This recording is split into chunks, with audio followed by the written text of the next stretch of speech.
What's up, guys? Back in 2018 with the first day of my cut.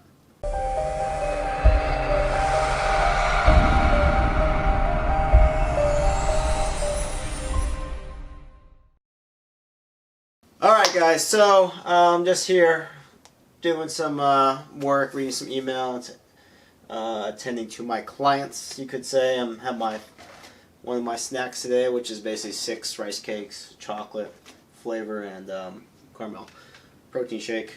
Just one scoop away. That's it. So, alright, so 2018, my goal is to get shredded again and cut. Last year, as you know, was my bulking season. Bulking year. Spent about 10 months bulking. Put on, sorry about that, put on about,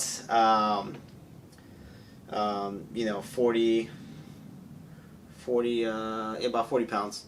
Started 158 last year and went up to 198, almost 200. Obviously gained a little more fat than I wanted to, but that's fine. I think my body fat, I estimated I have other videos how to estimate your body fat. It's between 18 and 20%, so. Anyways, I'm going to cut down and hopefully get in that 10 to 12% range.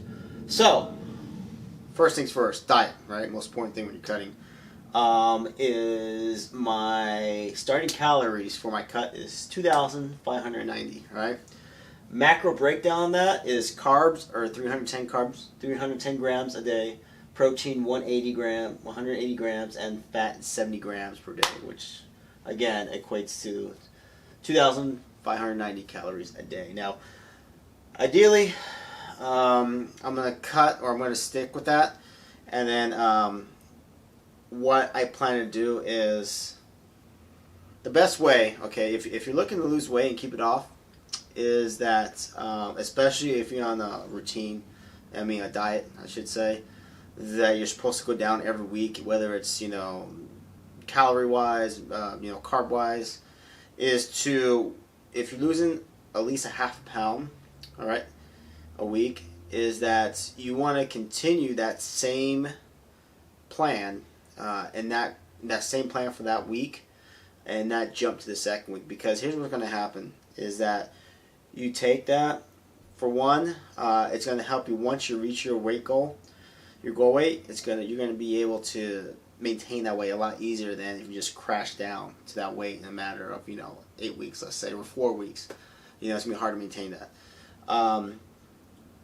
Two, depending on how much muscle mass you have, it helps you retain that muscle mass when you're gonna basically burn fat, especially on the macro plan. You're gonna burn fat more effectively that way. Ideally, the sweet spot is half a pound to 2 pounds a week. That's my opinion. Other dietitians and fitness people might argue with that. It's just the results I have with my clients, results I have myself. I see that's the best. The optimal range to lose weight in terms of pounds. Now, obviously, with those pounds, not to get too technical or detailed, obviously, my plan is to lose body fat, and with that, obviously, I'm gonna drop weight while maintaining my muscle mass as much as I can. That's the whole purpose of going on a cut. So, a lot of times when I have clients that come to me that are looking to do a cut, the first thing they see is the amount of carbs. And normally, everyone says carbs are bad, and you have all these different diets. You have carb cycling, you have keto, low carb Atkins stuff. So what I tell them is that we want to start high, because most of my macro plans, as far as fat loss goes, starts off high. Just the fact that we can cut down from that. All right. It's better to start high than to start like in the middle. Let's say if I'll start at, instead of 310 carbs, let's say 210. It's going to get to the point where I'm going to run out of carbs to cut. I'm going to have to do more cardio, and it could be counteractive, meaning that my weight could go back up because my carb level is so low that now I'm doing more cardio. My body thinks it needs to store more fat. I've been doing this now for 4 or 5 years of me dialing in on my macro plan. I've I've gone through several different ways how to calculate it. I'm not going to tell you how I calculate mine specifically, just the fact that I have people that pay me, clients that pay me to calculate that using my method for them, so it would be unfair for them, the clients that do pay, to show you guys free. However, I know there's a lot of clever people out there that they can, you know, figure it out, a method for them that might work, but if not, you can always hire me. So that's the diet. Alright, so again, as long as I'm losing a half pound to 2 pounds, I'm not going to move any of my macro numbers down until I hit a plateau. Alright.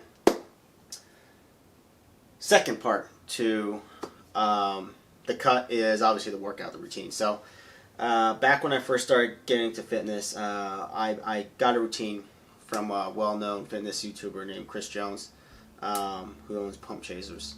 So it was a 9-week cut program, which is a pretty good program. It worked well for me. So I'm taking the last part of that program, which is basically a push-pull leg day.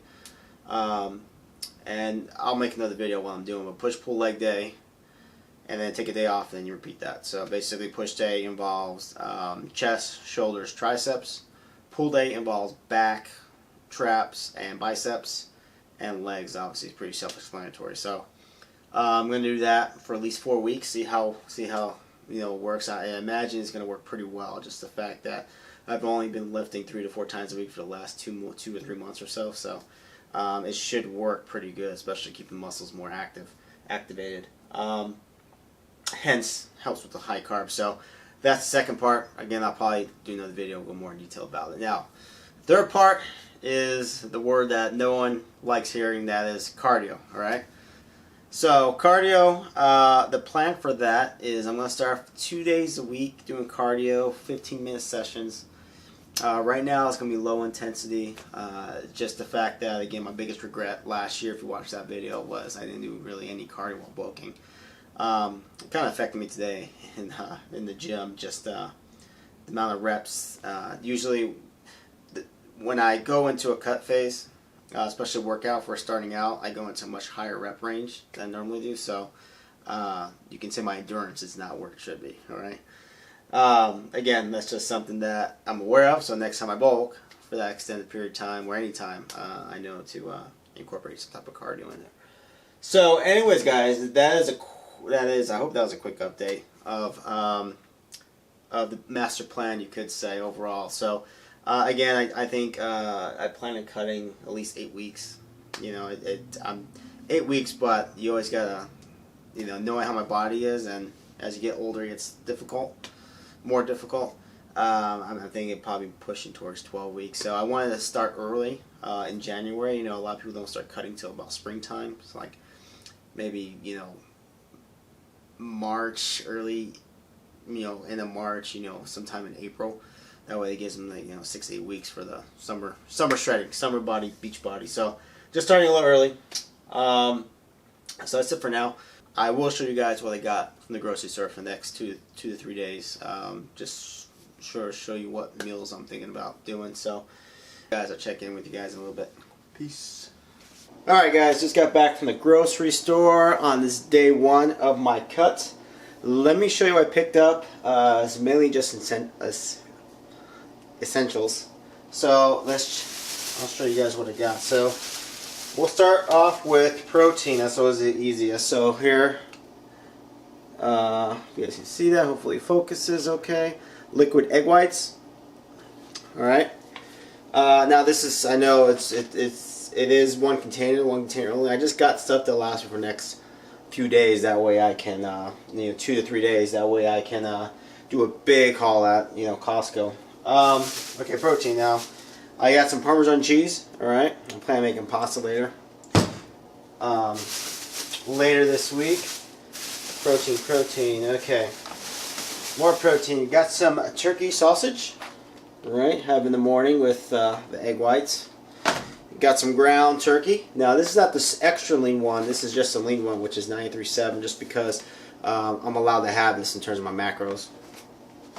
But as I progress and the weeks go on and the weight comes down and the macros change, then I'll start getting more extra lean meats. And one last thing I think for protein is some already cooked shredded chicken breast. Now, I haven't had this brand yet. It is seasoned with some salt, pepper, and garlic, so normally I just get the one that's plain. But curious to try this and see how this tastes. I mean, it doesn't mess with the macros really. There's still no sugar. I mean, it's just salt, pepper, and garlic. So, yeah, 1 gram of fat, 19 grams of protein. This is for 85 grams, which is about 3 ounces, if I'm correct. Yes, 3 ounces. So, not bad. And again, it's all natural, hardly processed food or chicken. So, pretty good there. So that's it for protein. So as you can see there, like I said, it's only for the few days my protein is going to come from. And I don't know if you can see that protein bag in the back. My protein is going to come from this, protein shakes, egg whites, chicken, ground turkey breasts, the turkey, sausage, and peanut butter has a little protein in it too. So next onto the fun stuff, which is the carbs, alright? So again, with breakfast I'm going to be having some oats, alright? Some high fiber oats.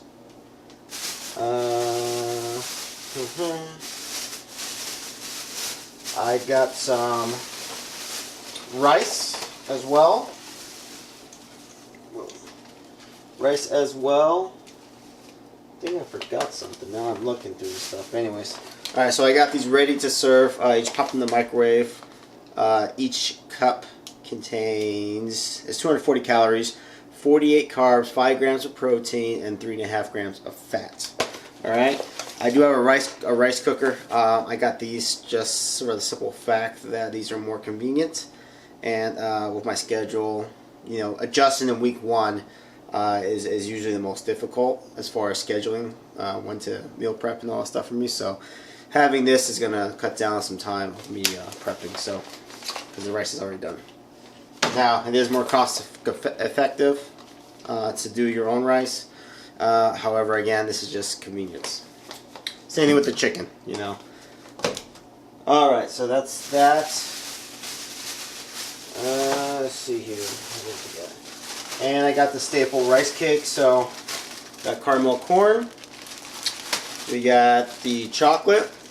I was looking for the butter popcorn one, because that's a pretty good, you know, early evening snack to have. They didn't have that, but they have this flavor, which I'm not sure how long it came out ago. It's the garden tomato basil, so I thought substitute that. Give this a try. It's always good to have. It's always good to have different flavors to try out. So that's it for carbs. I do have already some gluten-free pasta, which is made with rice. So that's what I'm gonna have that's how I'm gonna make my pasta with. Speaking of pasta, I got these 2 different sauces to try out. Well, I've had both of them actually before. Numidone, Saccaroni. Alright, macros on this is 70 calories per half cup, which I normally only half a cup. 1 gram of fat, 12 grams of carbs, 3 grams of protein. Now, the main thing is sugar on this stuff, this and fat. Sugar is only 7 grams on this, which is pretty good. On the Classico, this is a 4 cheese, alright, a little different flavor. 1 gram of fat as well. 10 carbs, alright, so 2 carbs less. 7 grams of sugar, however, this has more fiber. And 2 grams of protein, this has more protein. So this is 60 calories per serving. So a little, you know, less calories per serving compared to this. But, you know, you just got to make it work within your macro. Now, obviously, you can make your own pasta sauce, but that's always pretty difficult if you've never done it before. So I don't have time to experiment with making my own pasta sauce. So, and of course, later I'm going to have some chicken, some rice. So need to have the Frank's Red Hot sauce. This is especially a necessity. Flavor up that chicken. And I think that is it. Oh, one more thing. For my oatmeal, I like to put some ground cinnamon. You know, adds no nutritional value. It just adds flavoring, so that's it. So anyways, guys, I'm going to stick with that. Obviously, when you have stuff already made, prepackaged, like the pre-cooked, like the minimum rice, the chicken, the turkey sausage, the sauce. It's gonna add there's more sodium in that type of stuff. Just keep that in mind. I don't mind sodium myself, but it is good to sort of minimize that to best as you can as you decrease the calories and carbs and whatever type of cut or dieting you're doing down keto too. So anyways, guys, that's it for now. Obviously, as the weeks progress, I'm going to do different things. I've done this so many times that I have my go-to meals. Like obviously everyone does egg whites, but like the chicken and rice, everyone does that too. The pasta. I make some sloppy joes that are pretty good to as far as fitting them in your macros. Also do homemade hamburgers. I'm missing something too.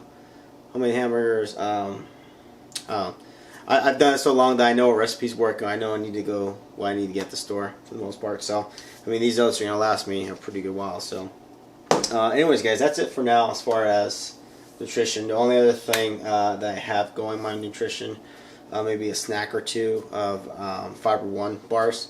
So those are low, 90 calories only, but they add fiber to my diet, which I need. And the only other thing I didn't get, which I'll start adding as maybe after week 4, it'll be probably a little more vegetables. Now I don't calculate vegetables in my macros just because they're more nutritionally dense with not only vitamins but micronutrients as well. So, and the macros on them, I mean, you can have 2 cups of spinach, which is really a lot. It's mostly all just a fiber. So as long as you stick with the high fiber greens, then I really don't count them. I never have. So, anyways, guys, that's it for now. I have everything situated. Normally I look at this stuff, you may think it's a lot of food, but honestly, it's going to go by probably in 2-3 days max. So I'll definitely be shopping again, and that's one of the things that people don't realize, that they think it's expensive to bulk because all the food you eat. It's also can be costly to cut because obviously the more protein you eat, which is not cheap, you need money for that as well to hit all your protein macros. So anyways, guys, I'll check back with you guys in a little bit.